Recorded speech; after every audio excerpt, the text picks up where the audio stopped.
Hi students, कैसे हो। Science Gurukul Narayanpur के यूट्यूब चैनल पर आप सभी का फिर से एक बार हार्दिक स्वागत है। मैं मिस्टर के.एल. सैनी।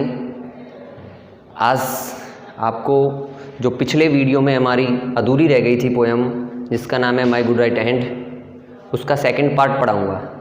ये पोएम चार्ल्स मैके, जो कि अंग्रेजी के महान लेखक और कवि हैं, उनके द्वारा लिखी गई है। इस पोएम में हमें बहुत कुछ सीखने को मिलेगा। पिछले दो स्टैंजा में हमें सीखने को मिला कि किस प्रकार कवि चार्ल्स मैके जब गरीबी के कारण दुख में पड़ गए थे तो उनके सारे मित्र रिश्तेदार उनको छोड़कर चले गए थे।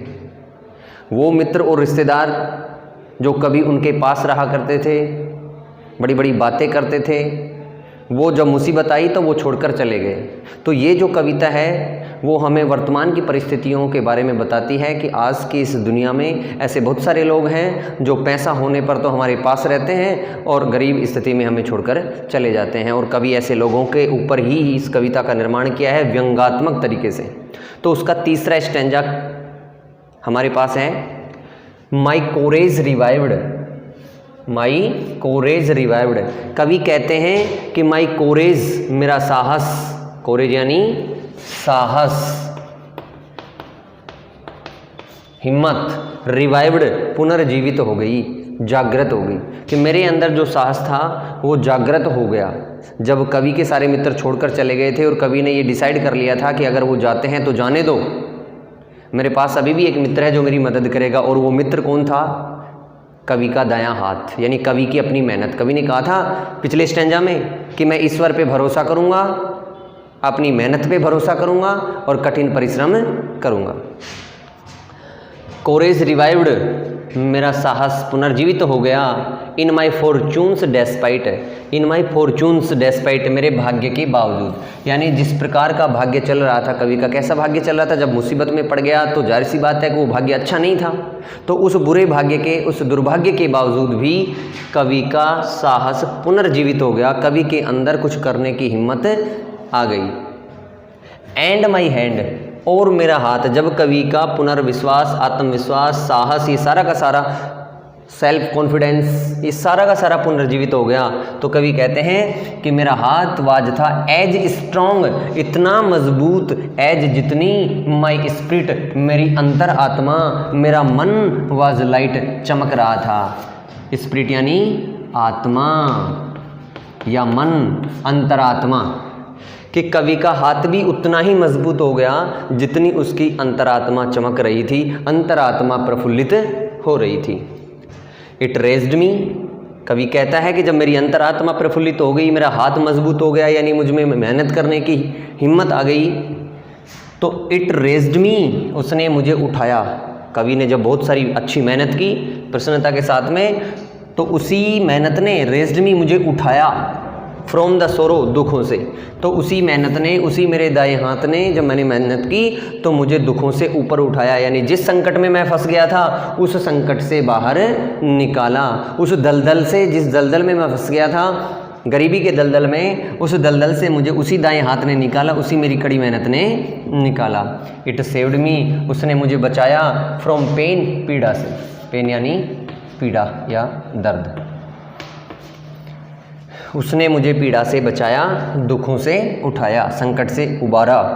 इट फेड मी, उसने मुझे खिलाया। जब मैं बार बार अच्छी मेहनत करता रहा तो उसने मुझे खिलाया, यानी खाने के लिए भोजन भी मैंने उसी कड़ी मेहनत से कमाया। फेड मानी खिलाया, यानी कि फीड मानी खिलाना, उसकी सेकंड फॉर्म है फेड, कि इट फेड मी, उसने मुझे खिलाया। एंड क्लैड मी, और मुझे वस्त्र पहनाए। क्लैड का मतलब होता है वस्त्र पहनाना।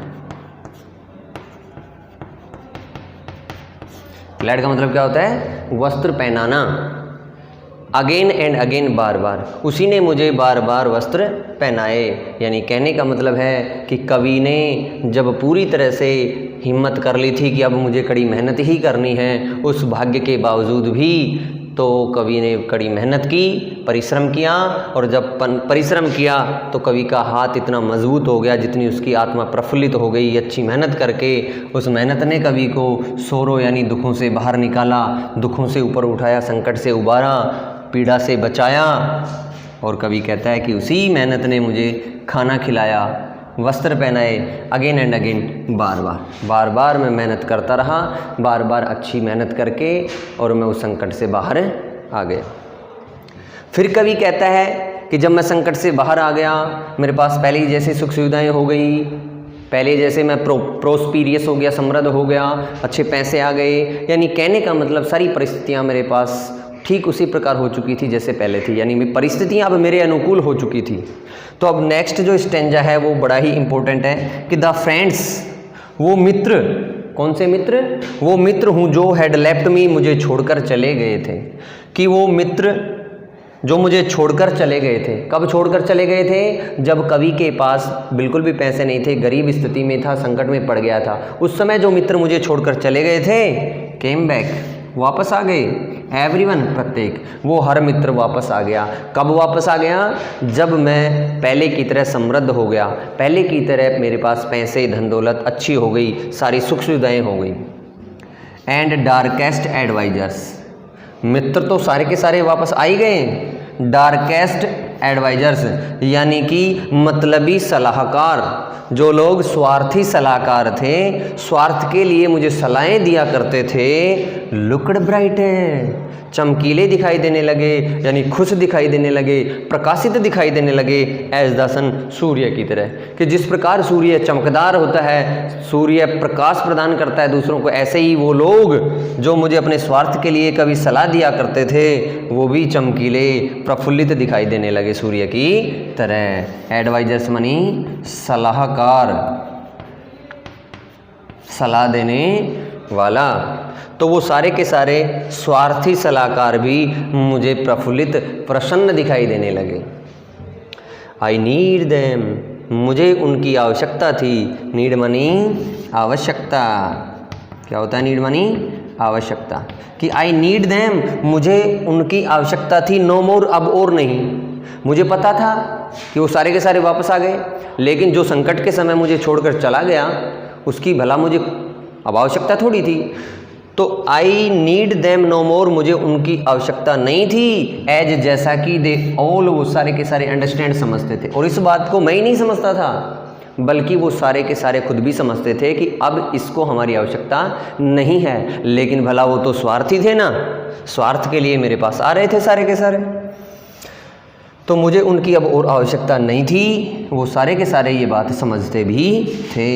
और कवि अंत में कहते हैं कि आई थैंक थी, मैं तुझे धन्यवाद देता हूँ। यहाँ आपको दिखाई दे रहा है थी, TSEE, थी मानी तुझे। ये प्रयोग किया जाता है किसी पालक के लिए या किसी ईश्वर के लिए। पालक का मतलब होता है पालने वाला, जिसकी वजह से हमारा जीवन आगे बढ़े या जिसकी वजह से हम हमारे जीवन में कुछ कर पाएँ उसके लिए। और भगवान के लिए थी का प्रयोग किया जाता है तुझे, कि आई थैंक थी, मैं तुझे धन्यवाद देता हूँ। आई ट्रस्ट थी, मैं तुझ पर विश्वास करता हूँ। ट्रस्ट मानी भरोसा करना या विश्वास करना। कि आई ट्रस्ट थी, मैं तुझ पर भरोसा करता हूँ। आई थैंक थी, मैं तुझे धन्यवाद देता हूँ। किसको कह रहा है कवि? माई गुड राइट हैंड, मेरे अच्छे दाएं हाथ। कि हे मेरे अच्छे दाएं हाथ, मैं तुझे धन्यवाद देता हूँ, मैं तुझ पर भरोसा करता हूँ, मैं तुझ पर विश्वास करता हूँ। क्यों कह रहा है कवि अपने अच्छे दाएं हाथ को? क्योंकि उस अच्छे दाएं हाथ के कारण ही तो कवि आज उस संकट से बाहर आ गया, अकेला अपने दम पर, जबकि सारे मित्र उसके छोड़कर चले गए थे। लेकिन कवि ने हिम्मत नहीं आ रही, मेहनत की, ईश्वर पे भरोसा किया, अपने अच्छे दाएं हाथ पर यानी अपनी परिश्रम पे भरोसा किया। और आज उसी परिश्रम की भांति, परिश्रम का फल के रूप में परिश्रम करके उस सारे संकट से बाहर आ गया। तो प्रिय विद्यार्थियों, आप लोगों को ये पोएम समझ में आई होगी। अब इसमें भी बहुत सारे कुछ डिफ़िकल्ट स्पेलिंग्स हैं। डिफ़िकल्ट तो क्या है, वो थोड़ी क्रिस्टल स्पेलिंग है, इनको आप अलग से उतारेंगे और उतार कर उनका हिंदी अनुवाद लिखकर फिर उसको याद करेंगे। जैसे ये कोरेज हो गया, कोरेज मानी साहस होता है। रिवाइव यानी पुनर्जीवित या जागृत होना। फॉर्चून मानी भाग्य।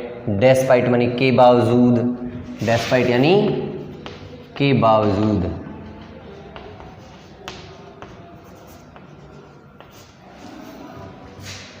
स्ट्रॉन्ग मानी मजबूत या ताकतवर, स्पिरिट यानी अंतरात्मा, रेस्ड मानी उठाया, सोरो मानी दुख, पेन मानी पीड़ा, फेड मानी खिलाया, क्लैड मानी वस्त्र पहनाना, अगेन एंड अगेन यानी बार बार। तो ये कुछ स्पेलिंग्स हैं जो आपको अलग से लिखकर याद करनी है और ये पूरा स्टेंजा आपको पढ़कर याद करना है। चार्ल्स मैके इसके जो राइटर हैं, इसके जो पोएट हैं वो है चार्ल्स मैके। चार्ल्स मैके कोई छोटे मोटे कवि नहीं हैं, ये बहुत बड़े महान कवि हैं। ये 18वीं शताब्दी के कवि हैं। इन्होंने बहुत सारी नोवेल्स यानी उपन्यास लिखे, बहुत सारी पोएम्स लिखी। उनकी लिखी हुई पोएम्स में से ही आज हमें ये पोएम दी गई है। 18वीं सदी, लगभग आज से 200-300 साल पहले की बात, और आज हम उसको पढ़ रहे हैं तो जाहिर सी बात है कोई आम आदमी तो होंगे नहीं।